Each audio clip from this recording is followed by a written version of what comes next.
आप देख रहे हैं भारत 24। नमस्कार, मैं हूं अजय कुमार। ऐसा लग रहा है जैसे कि कांग्रेस के अध्यक्ष पद की इस रेस में कई मोड़ आते जा रहे हैं और सांप सीढ़ी का खेल भी दिखाई दे रहा है। इसकी परतें बहुत सारी हैं। इन परतों पर जब तक चर्चा नहीं होगी तब तक आप कांग्रेस की नीति, नियति और उसके साथ साथ दिशा नहीं समझ पाएंगे। इसे ही आज हम आपके सामने प्रस्तुत कर रहे हैं। 10 जनपद पर अशोक गहलोत, जो कि राजस्थान के मुख्यमंत्री हैं, और कांग्रेस की कार्यकारी अध्यक्ष सोनिया गांधी के बीच आज मुलाकात हुई। 2 घंटे से भी ज्यादा ये बातचीत चली है। इस मीटिंग में प्रियंका गांधी, केसी वेणुगोपाल मौजूद रहे हैं।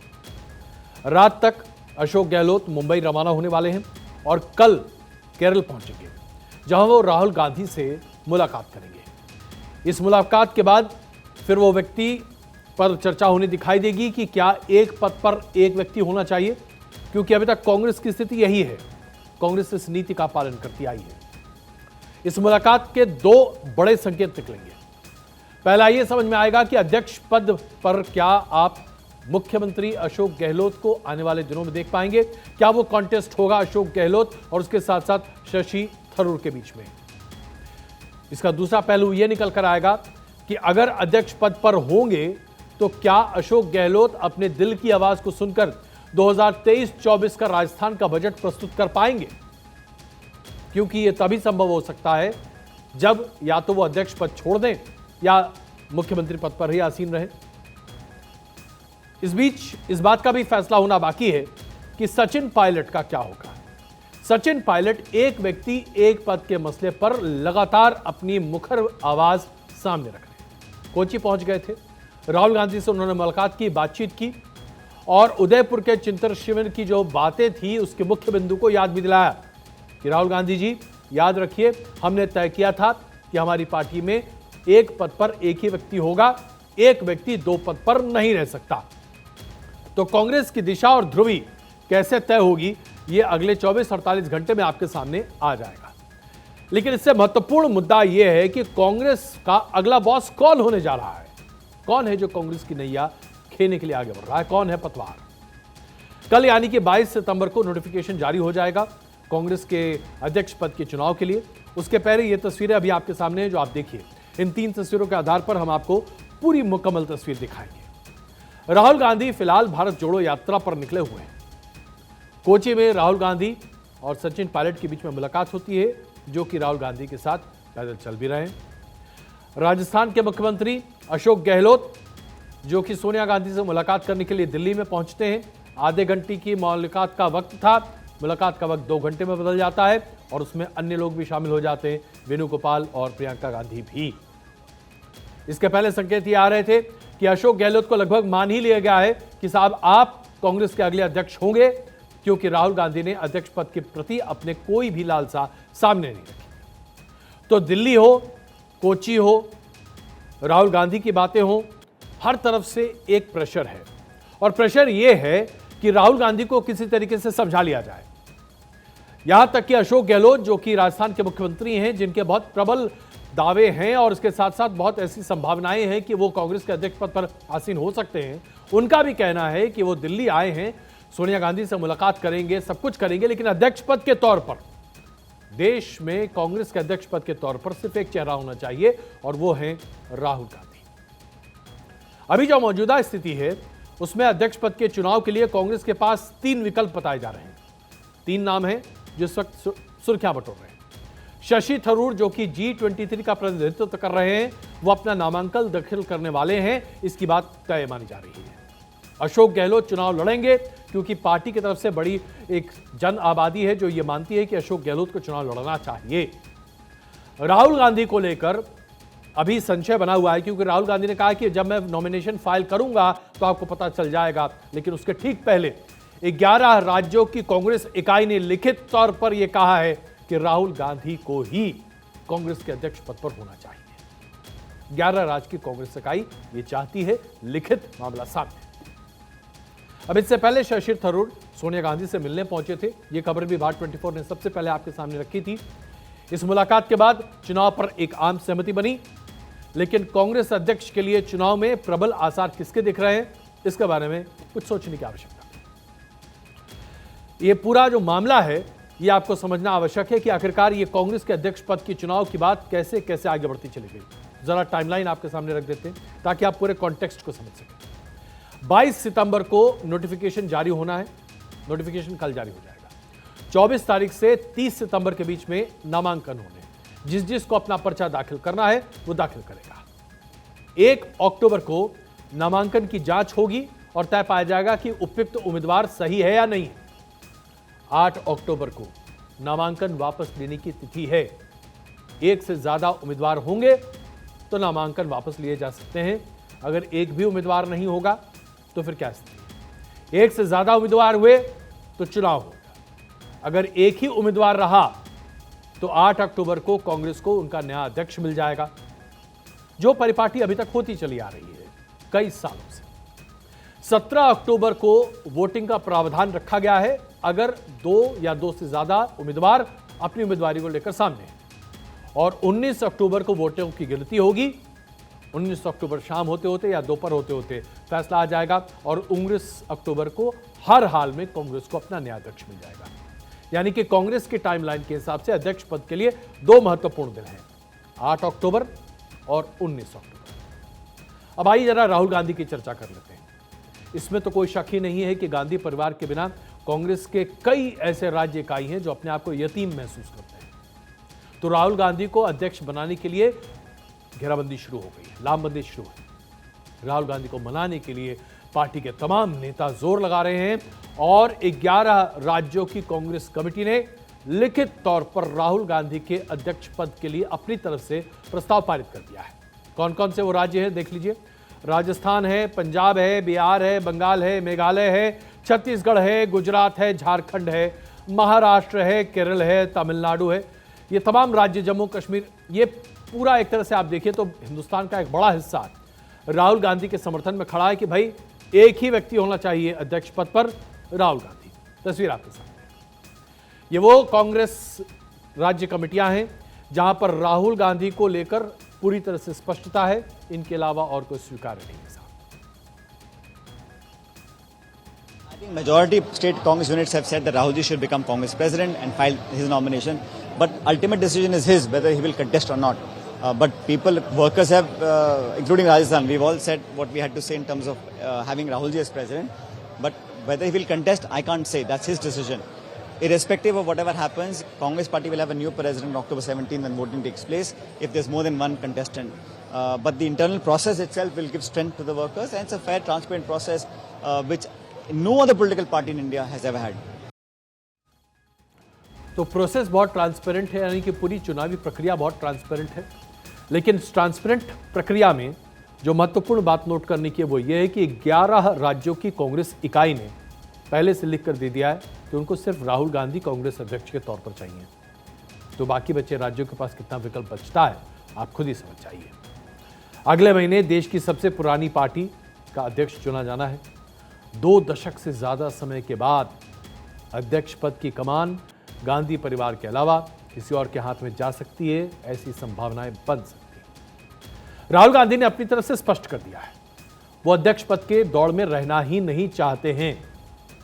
वो भारत को जोड़ना चाहते हैं, भारत के साथ रहना चाहते हैं, लेकिन कांग्रेस के अध्यक्ष के पद पर नहीं बैठना चाहते। वो परिवारवाद से अपने आप को अलग करना चाहते हैं, इस पूरे नारे से अलग करना चाहते हैं।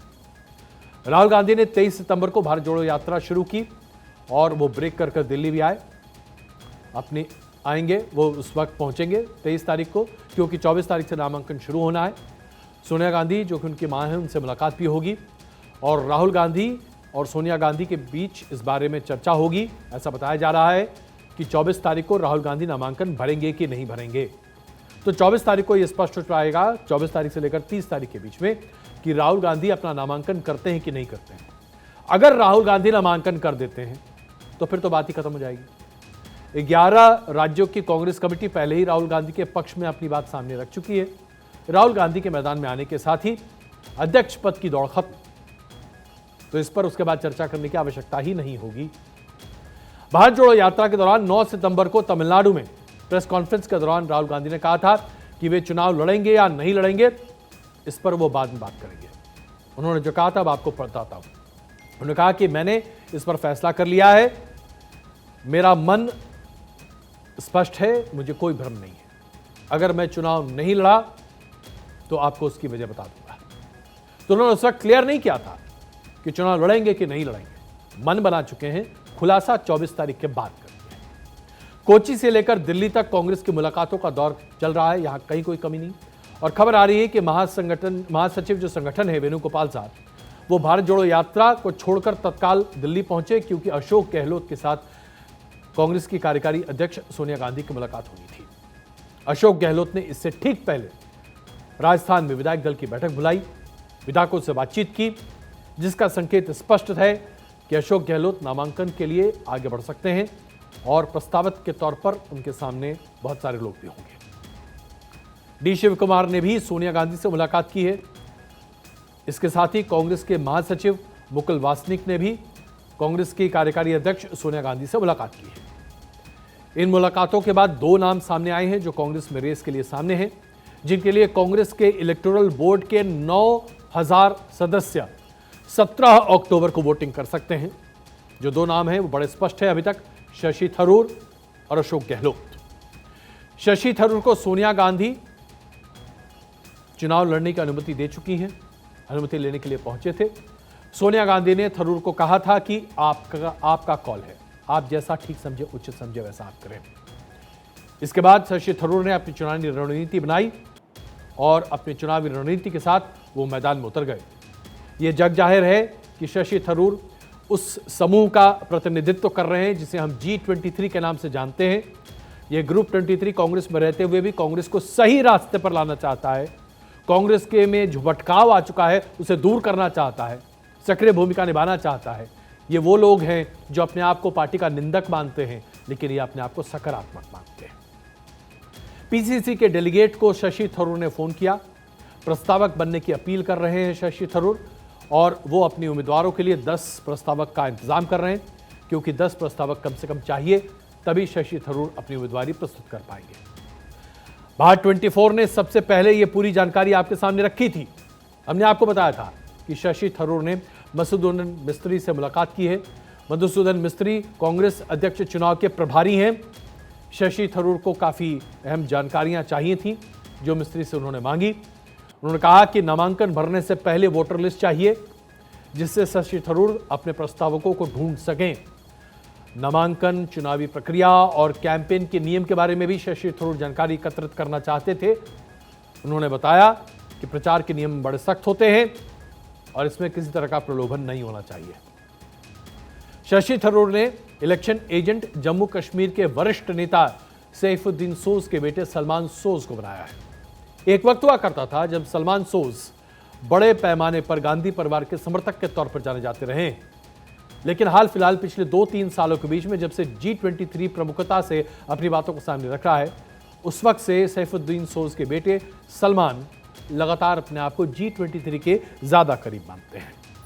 शशि थरूर के प्रतिनिधि के तौर पर 24 सितंबर को कांग्रेस के इलेक्शन अथॉरिटी के ऑफिस में आकर सलमान जो है वो अध्यक्ष पद का फॉर्म लेने पहुंचेंगे और वहां से ये पूरी प्रक्रिया शुरू होगी। अब आइए आपको बताते हैं कि हमने शशि थरूर का तो पूरा ब्यौरा आपके सामने रख दिया, लेकिन अब अशोक गहलोत की स्थिति क्या है।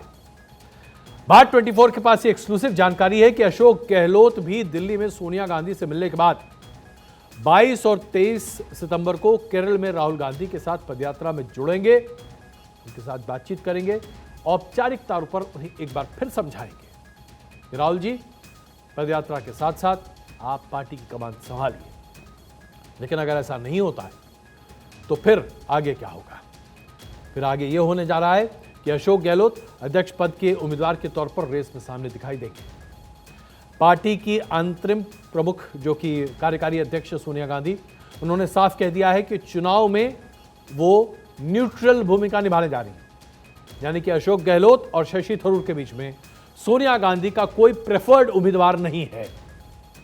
अगर राहुल गांधी कांग्रेस अध्यक्ष पद संभालने के लिए तैयार नहीं होंगे तो मजबूरन उन्हें मैदान में उतरना पड़ेगा, यह कहना है अशोक गहलोत का।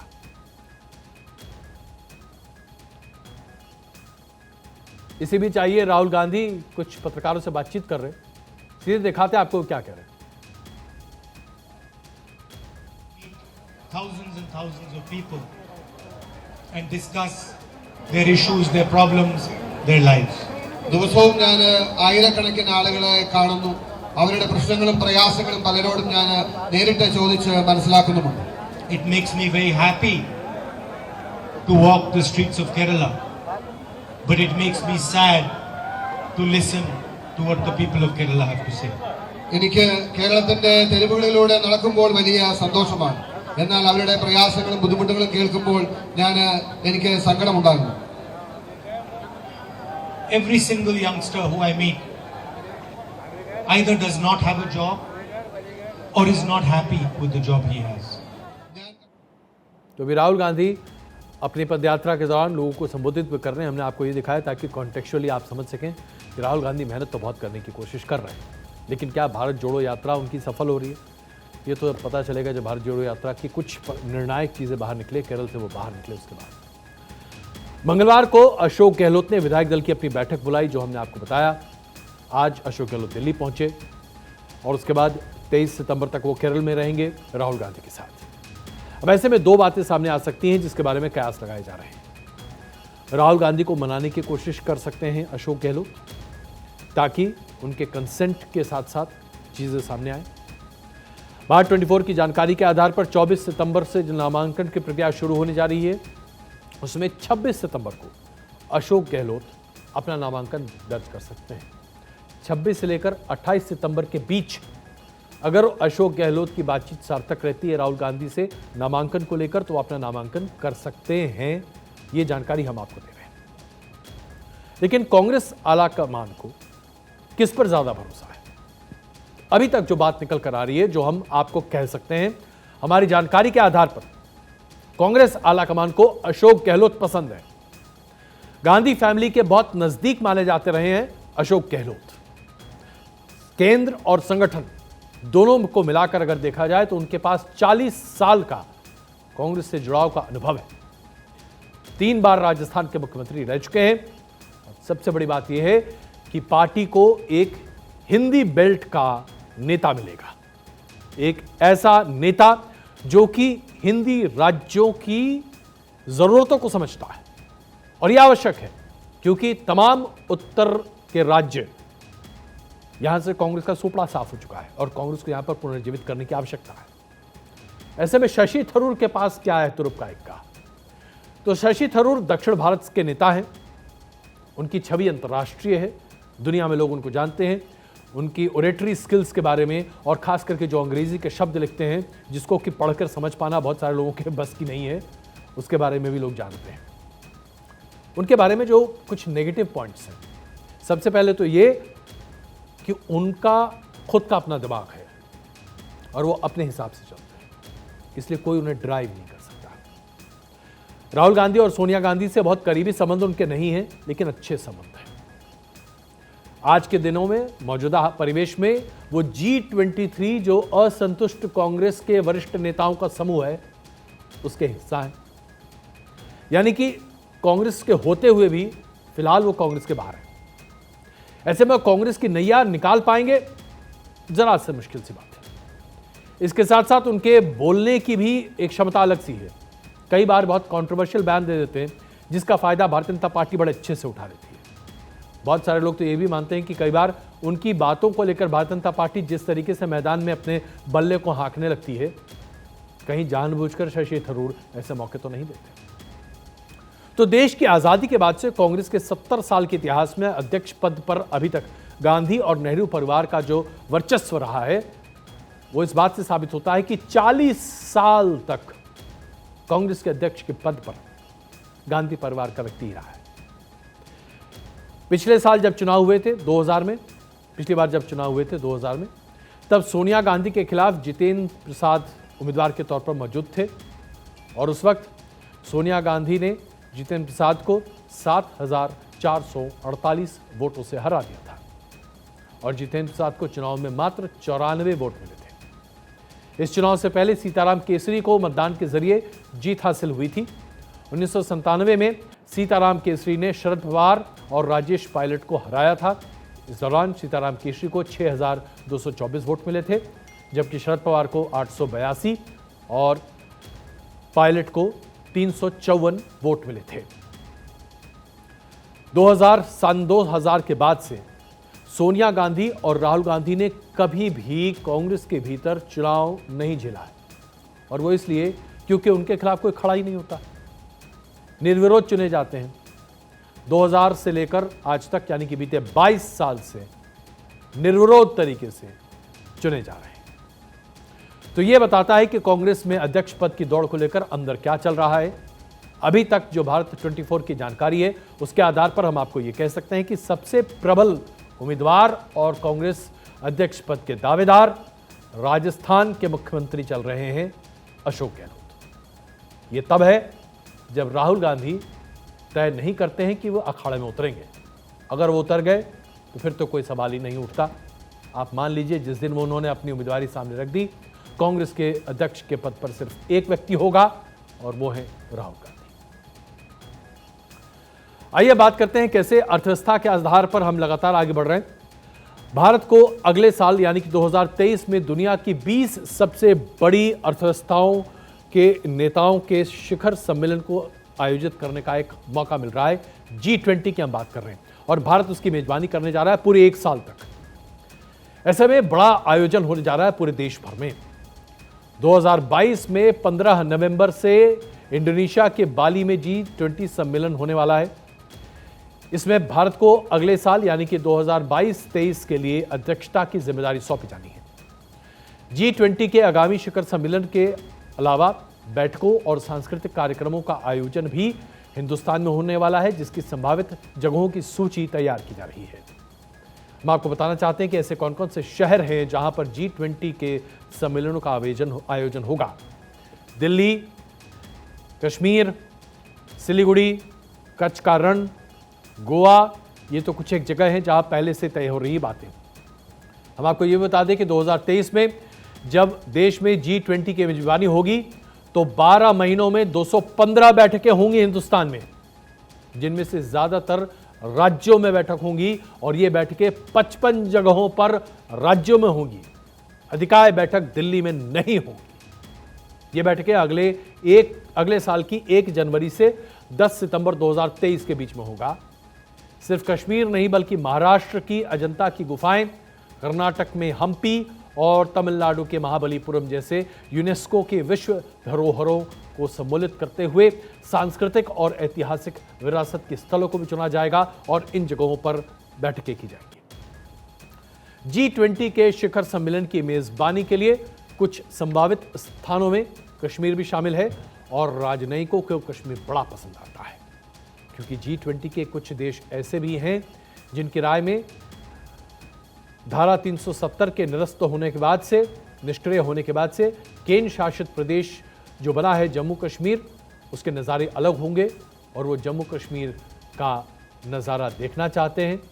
और आइए हम आपको दिखाते हैं कि जब G20 के सदस्य कश्मीर पहुंचेंगे तो उन्हें क्या दिखने वाला है।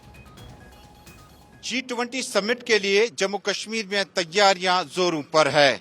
G20 समिट में चूंकि पाकिस्तान G20 समिट का मेंबर नहीं है, लिहाजा उसका इस प्रोग्राम में हिस्सा लेने का सवाल ही पैदा नहीं होता है। हालांकि चाइना ने पहले ही अपने अप्रहेंशंस का इजहार किया जा चुका है। जम्मू कश्मीर में G20 समिट के साथ ही जम्मू कश्मीर में आतंकवाद यानी टेररिज्म को लेकर बड़ा बहस और खुलकर बातचीत होने की शायद साफ इशारे मिल सकते हैं।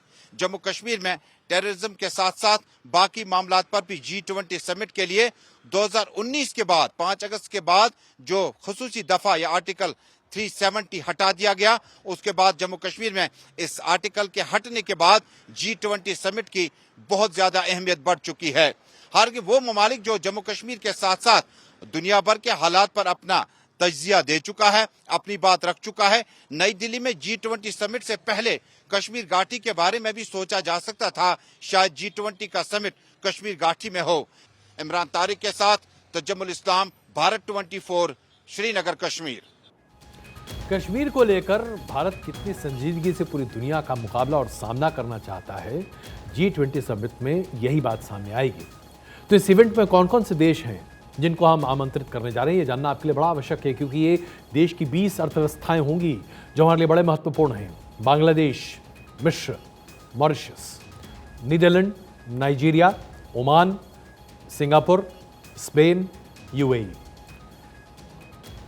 ये जो है ये वो सदस्य हैं जिन्हें हम आमंत्रित करने जा रहे हैं G20 सदस्यों के अलावा, ताकि हम इन लोगों को शामिल कर ये प्रदर्शित कर सकें कि आज भारत अंतर्राष्ट्रीय पटल पर एक बहुत ही शक्तिशाली देश के तौर पर न सिर्फ आ चुका है बल्कि स्थापित हो रहा है।